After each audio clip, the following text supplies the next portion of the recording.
So hello friends, welcome छ सबैजनालाई। र आजको भिडियोमा चाहिँ हामीले क्लास 12 को एकदमै इम्पोर्टेन्ट डेरिभेसन लिएर आएको छौँ। यो डेरिभेसन चाहिँ ओभेन अप्टिक्सको हो है त।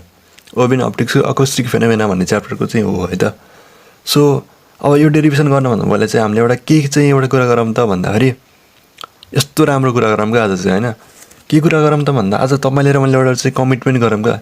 के कमिटमेन्ट गरौँ त भन्दाखेरि अबको प्रत्येक 2 अथवा 3 दिनको इन्टरभलमा है त, त्यो 2 वा 3 दिनको इन्टरभलमा के गर्छौँ त भन्दाखेरि अब यो इन्फो एनिमी भन्ने च्यानलमा एउटा डेरिभेसन जसरी पनि आउँछ क्या 2-3 दिनको इन्टरभलमा। अरू दिनमा अरू भिडियो आउला, होइन? तर यो 2-3 दिनको इन्टरभलमा एउटा भिडियो जसरी पनि आउँछ है त, डेरिभेसनको, फिजिक्सको डेरिभेसनको। र यो डेरिभेसन चाहिँ एकदमै मजाले बुझौँ क्या है त। यो अब डेरिभेसनै बुझिनौ भने नि तिमीले अब अहिले पो ल स्ट्रेट फरवर्ड क्वेसन दिएला क्या तिमीलाई, यहाँनिर कस्तो क्वेसन आउला होइन? त्यो डेरिभेसन फर्मुला जाने ल तिमीले गर्न सक्छौ क्या, होइन? तर तिमीले भोलि इन्ट्रान्स एपियर गर्दाखेरि के हुन्छ त भन्दा तिमीले डेरिभेसन मजाले बुझेको छौ भने नि तिमीलाई जस्तो क्वेसन आए पनि डिल गर्न सक्छौ क्या। मेरो ग्यारेन्टी चाहिँ भयो क्या है त। यो चाहिँ मेरो ग्यारेन्टी चाहिँ हो क्या तिमीलाई है त। के कमिटमेन्ट गरौँ त भन्दा अबको 2-3 दिनको इन्टरभलमा जहिले पनि एउटा एकदमै राम्रो चाहिँ होइन डेरिभेसनको भिडियो चाहिँ आउनेवाला छ। यो चाहिँ मजाले बुझौँ है त। ल यति चाहिँ गरौँ क्या, अरू केही नगरौँ है त। सो अब यो डेरिभेसन सुरु गरिहालौँ क्या। अब deduce the expression for the pressure amplitude. अब प्रेसर एम्प्लिट्युड भनेको के हो भन्ने कुरा तपाईँले त बुझिसक्नु भएको छ नि, होइन? अब हामीले डेरिभेसनतिर लागिहाल्छौँ क्या। प्रेसर एम्प्लिट्युडको लागि अब एक्सप्रेसन के हुन्छ त नि, होइन भन्ने कुरा जान्न पऱ्यो क्या। अब यो भनेको के हो त भन्दा sound wave is pressure wave क्या। साउन्डको वेभ हुन्छ नि, त्यो वेभ भनेको नै प्रेसर वेभ हो क्या। बुझ्नुभयो नि?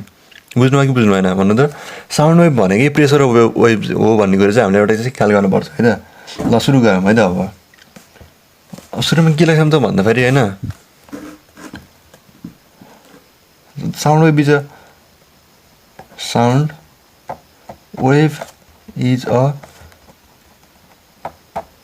प्रेसर PRESSURE प्रेसर वेभ भनेर चाहिँ सुरु गरौँ है त। सो यति गरेर चाहिँ हामीले चाहिँ हल्का नलेज छ भने चाहिँ थाहा हुन्छ कि है त।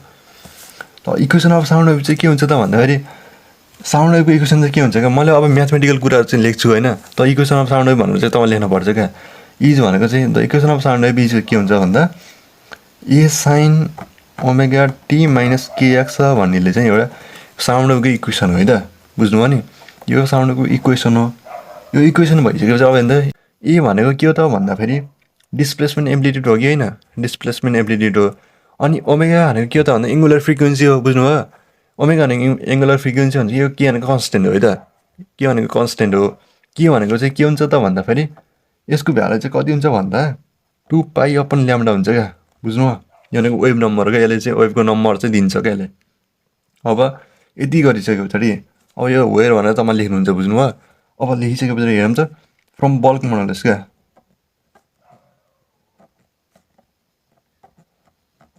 फ्रम बल्क मोडुलस के हुन्छ त भन्दा बी भनेको बल्क मोडुलस होइन, स्ट्रेस अपन भोल्युमेट्रिक स्ट्रेन है, भोल्युमेट्रिक स्ट्रेन। अब मैले भी भनेको बुझ्नुभयो नि, भोल्युमेट्रिक स्ट्रेन क्या। अब स्ट्रेस भनेको के हो त भन्दाखेरि अब स्ट्रेस भनेको के हो त भन्दाखेरि प्रेसर हो कि नै। यो भनेको डेल्पी हो कि नै। प्रेसर भनेको मतलब कसरी बुझ्नु भन्दा स्ट्रेस भनेको फोर्स अपन एरिया हो कि नै।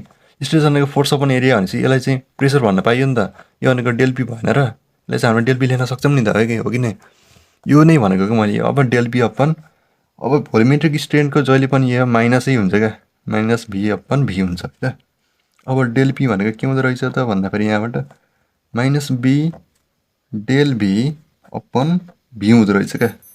अब यो त क्रस गरेको थाहा छैन तपाईँलाई, होइन? अब यति गरिसके पछाडि the change in pressure of medium क्या।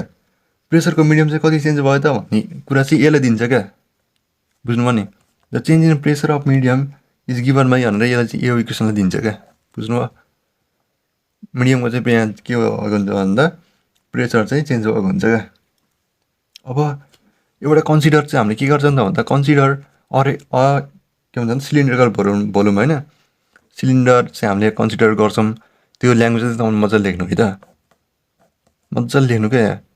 यो हामीले एउटा सिलिन्डर चाहिँ कन्सिडर गऱ्यौँ क्या। बुझ्नुभयो? यता चाहिँ यहाँ के भएको छ भन्दा साउन्डहरू चाहिँ पास भइरहेको छ, साउन्ड पास ट्राभल चाहिँ भएको छ क्या यहाँ। साउन्ड ट्राभल गर्दाखेरि प्रेसर चाहिँ यहाँ क्रिएट भएको हुन्छ। त्यो नै भनेको sound wave is a pressure wave क्या। त्यो कुरालाई चाहिँ हामीले के गर्ने हो त भन्दा बुझ्नुपर्ने हुन्छ है त। अब यसको लेन्थ भनेको डेल एक्स छ अरे क्या, बुझ्नुभयो? यसको लेन्थ भनेको डेल एक्स छ अरे क्या।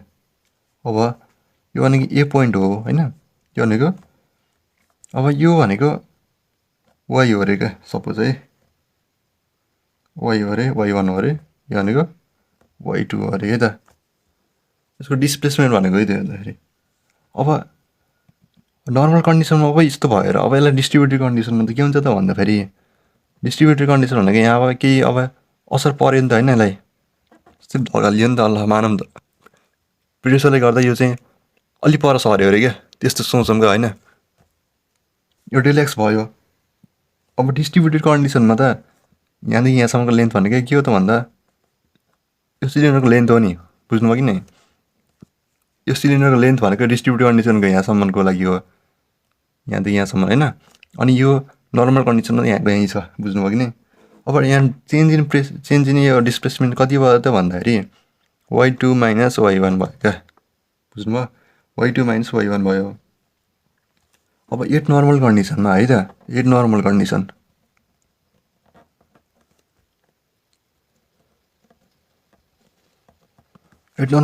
के हुन्छ त भन्दा यसको भोल्युम चाहिँ के हुन्छ त भन्दा एरिया इन्टु लेन्थ हो भोल्युम भनेको होइन। एरिया इन्टु लेन्थ भनेको नर्मल कन्डिसनमा त डेल एक्स हो नि त होइन, डेल एक्स हो। यो भनेको इक्वेसन 3 भयो अरे है त, यो भनेको इक्वेसन 3 भयो अरे। अब इनडिस्ट्रिब्युटेड कन्डिसनमा के हुन्छ त भन्दाखेरि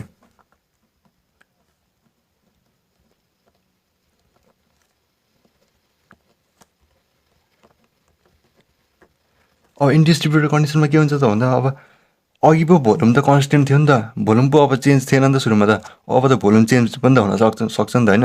अब त्यहाँ टेम्परेचरहरूको कुराहरू हुन्छ, त्यो धेरै कुराहरू हुन्छ होइन। अब यसमा चाहिँ भोल्युम चाहिँ चेन्ज भएको हुनसक्छ क्या, बुझ्नुभयो नि? प्रेसरले गर्दा भोल्युम चाहिँ चेन्ज भएको हुन्छ।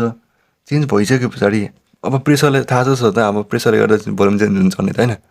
अब यति बेला के हुन्छ त भन्दा ए इन्टु डेल एक्सको ठाउँमा चाहिँ के हुन्छ त भन्दा डेल वाइ हुन्छ क्या है त।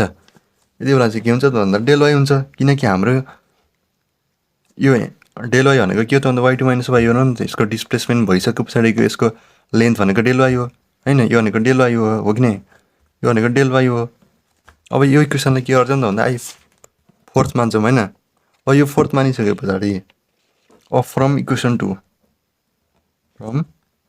इक्वेसन सेकेन्डबाट अब यसमा यो भ्यालु छ नि डेल पी भनेको माइनस बी, डेल बी भनेको into A into del Y हो, अपन भी भनेको के हो त भन्दा A into del X, A into del X. अब यो ए क्यान्सल भयो हो कि नै? यो ए क्यान्सल भइसके पछाडि डेल पी भनेको के रहेछ भन्दा B minus B del Y upon del X रहेछ, बुझ्नुभयो? अब यो इक्वेसन भी मानौँ, यति बुझ्नुभयो नि? अब यति बुझिसके पछाडि के गर्छौँ भन्दा हाम्रो लिमिटिङ केस अनि त हामीलाई थाहा छ नि त, क्लास 11मा पढेको। लिमिटिङ केसमा चाहिँ के हुन्छ त भन्दा लिमिटिङ केसमा के हुन्छ त भन्दा इन द लिमिटिङ केस होइन, इन द लिमिटिङ केस लिमिटको हामीलाई थाहा छ नि त, डेरिभेटिभमा पढेको, बुझ्नु भएन? लिमिट भनेको डेल एक्स टेन्स टु 0 हुन्छ क्या। त्यति बेला चाहिँ के हुन्छ भन्दा del Y upon del X first प्रिन्सिपलको क्या, फर्स्ट प्रिन्सिपल अफ के डेरिभेटिभको, सम्झिनु भयो नि होइन? Del X. अब हामीले के गर्न पर्ने रहेछ भन्दा के कुरा थाहा पायो भन्दा यो अगाडि हामीले इक्वेसन मानेको थियौँ नि, यो इक्वेसनलाई चाहिँ डेरिभेटिभ गर्न पर्ने रहेछ क्या, डेरिभेटिभ गर्न पर्ने रहेछ है त। अब यो डेरिभेटिभ गर्नको लागि डेरिभेटिभ अब वाइ भनेको के हो त भन्दा A sine omega T minus KX, यति बुझ्नुभयो? Upon DX. अब यसको डेरिभेटिभ गर्दाखेरि के हुन्छ त भन्दा अब यो कन्सटेन्ट त बाहिर आएको छ होइन, अनि साइनको डेरिभेटिभ गर्दा के हुन्छ कस हुन्छ। अब यसको एङ्गल चाहिँ हामी तल सेम गराएको हुन्छौँ, अनि माइनस के होइन, माइनस के ए कस ओमेगा टी माइनस केएक्स। अब यो बुझ्नु भयो कि बुझ्नु भएन भन्नु त? बुझ्नुभएको छैन म बुझाउँछु क्या मजाले चाहिँ बुझाउँछु क्या भनेको अर्थ चाहिँ के हो त भन्दा यसलाई डेरिभेटिभ गरेको क्या अरू केही पनि गरेको होइन सपोज यहाँ हेरौँ है त अब ए त बाहिर आयो होइन derivative of sign omega T minus KX है त sign omega T minus KX dx derivative हुनको लागि होइन यहाँ जो यो जे छ नि तल पनि हुनुपर्छ क्या है त अब डी साइनको एङ्गल यहाँ कति छ ओमेगा टी माइनस केएक्स यति चाहिँ हुनपर्छ क्या अब यसलाई ब्यालेन्स गर्नको लागि D omega T minus KX गर्छौँ गरिसकेपछि यहाँ चाहिँ डिएक्स हुन पऱ्यो अब विथ रेस्पेक्ट टु डिएक्स भन्नुभएको हुनाले अब ओमेगा टी त कन्सटेन्ट भयो कन्सटेन्टको 0 भयो अनि ओमेगा यो केएक्समा माइनस के आयो नि त होइन यो बुझ्नुभयो अब त बुझ्नुभयो यो भनेको D sine omega T minus केएक्सको के हुन्छ त भनेर डेरिभेटिभ के हुन्छ भने त कस ओमेगा टी माइनस केएक्स हुन्छ जस्तो कि डी साइन एक्सको डेरिभेटिभ के हुन्छ भन्दा कस एक्स हुन्न र कस एक्स नै त्यही त गरेको नि अब हेर्नु त यदि भइसक्यो पछाडि अब यसलाई हामीले यसो एरेन्ज गरौँ माइनस ए के कस ओमेगा टी माइनस केएक्स भनेर यसरी लेखिदिउँ है त यति लेखिसके पछाडि अब डेल पी भनेको के रहेछ त भन्दाखेरि है त डेल पी भनेको यो अब इक्वेसन भीमा के थियो त भन्दा यहाँ त इक्वेसन भीमा minus B del Y upon del X थिएन र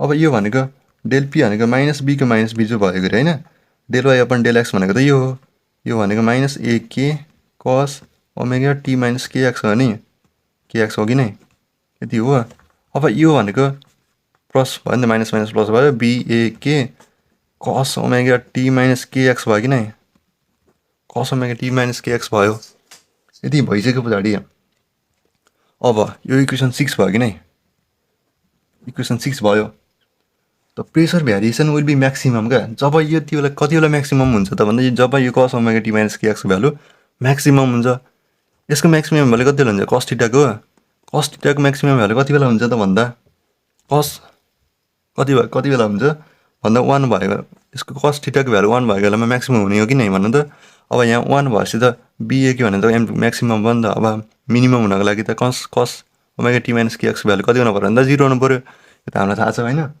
अब यो थाहा भइसक्यो पछाडि सो डेल पिएम भनेको बिएके हो कि नै भनेको प्रेसर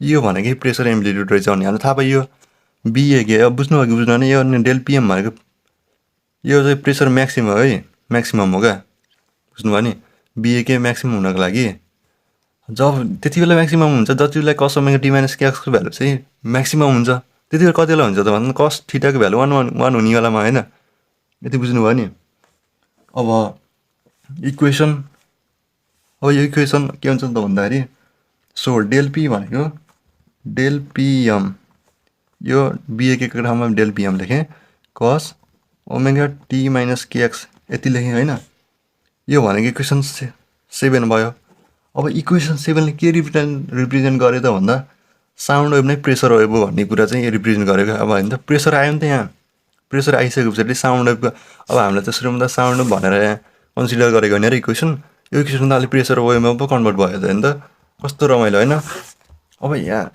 यो यसले जनायो अब हामीलाई प्रेसर साउन्ड वेभ चाहिँ प्रेसर वेभ भन्ने चाहिँ यसले जनायो होइन हामीलाई यदि चाहिँ हामीलाई थाहा भयो अब के हुन्छ त भन्दा डेल पिएम भनेको बिएके रहेछ नि त हो कि नै डेल पिएम भनेको बिएके रहेछ अल्सो हामीलाई एउटा के पनि थाहा हुनुपर्छ भी इक्वल टु बी अपन यो पनि थाहा हुनुपर्छ क्या यो फर्मुला पढेको नि त 11मा अब बी भनेको यसलाई बी भनेको भी स्क्वायर रो हो यति थाहा छ होइन अब डेल पिएम भनेको बी भनेको भी स्क्वायर रो ए के छँदैछ नि त होइन सो अब हामीलाई चाहिएको कुरा यहाँ आइसकेछ क्या अब होइन न डेल पिएम भनेको चाहिँ के हुन्छ त भन्दा भी स्क्वायर रो ए के भनेको 2 पाई अपन के हो 2 पाई अपन ल्याम्डा हो भी स्क्वायर रो ए 2 पाई अब यहाँ याप थप्दाखेरि ल्याम्डा यो ल्याम्डा ल्याम्डा हो ल्याम्डा इन्टु एफ गर्दा अब हेर्नु त एफ माथि र तल थप्यौँ होइन मल्टिप्लाई गऱ्यौँ बुझ्नुभयो अब भी स्क्वायर रो ए 2πf भनेको भी हो थाहा छ हो कि नै 2πf भनेको सरी 2πf भनेको त ओमेगा हो नि त ओमेगा हो यो भनेको भी हो अब यो भीले यसलाई क्यान्सल गर्यो भनेपछि भी रो ए ओमेगा हो नि त अब हामीलाई चाहिएको कुरा चाहिँ आइसक्यो